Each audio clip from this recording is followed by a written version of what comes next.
আপনার মেয়ে যখন ভ্যানিটি ব্যাগ নিয়ে হাটে বাজারে চলে যায়, তখন আমার খুব আফসোস হয় কি এই মেয়েটার বাপ নেই কি? এই মেয়েটার কি শ্বশুর নেই? এর কি দেবর নেই? এর কি ভাসুর নেই? এর কি বোনের ছেলে নেই? এর কি ভাইয়ের ছেলে নেই?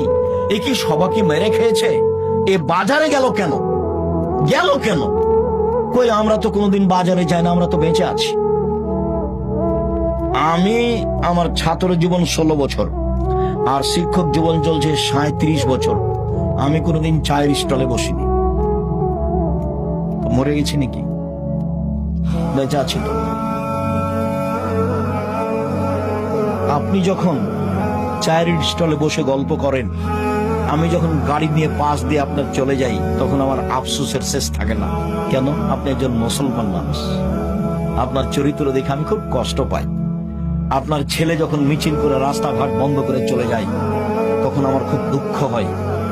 তখন আমি আর কিছু শেষ পর্যন্ত তখন বলি কিছু না পেয়ে, আল্লাহর নবী এদেরকে বলেছেন, এরাই হলো ইতর শ্রেণীর মানুষ।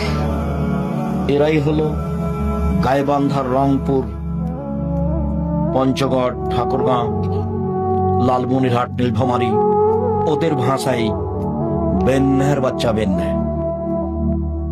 এরাই হল চাঁপাইনবাবগঞ্জের ভাষায় ছোট লোকের বাচ্চা ছোট লোক। ঢাকার ভাষাটা আমি মুখে বলতে পারলাম না।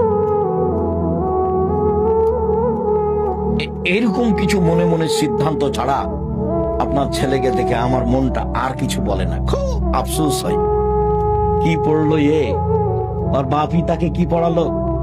কোনটাই বা শিষ্টাচার, কোনটাই বা বিদ্যে, কোনটাই বা পরিপাটি, কোনটাই বা সাজগোজ, কোনটাই বা পাহারা।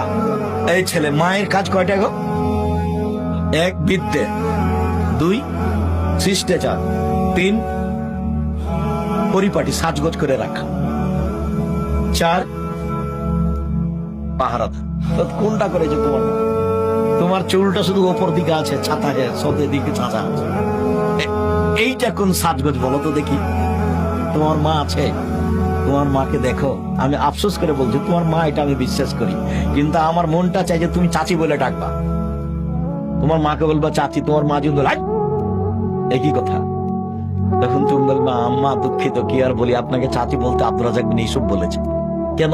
যে আমার মাথার চুল এরকম হয়ে আছে সেই জন্য। কেন? যেমন প্যান্টটা টাকনোর নিচে আছে সেই জন্য। এই যে আমার বোন নখ বড় করে রেখেছে সেই জন্য। দেখেন, আপুকে ডাকেন, তুমি বলবে তোমার আম্মাকে, আপুকে ডাকেন, দেখেন আপুর নখটা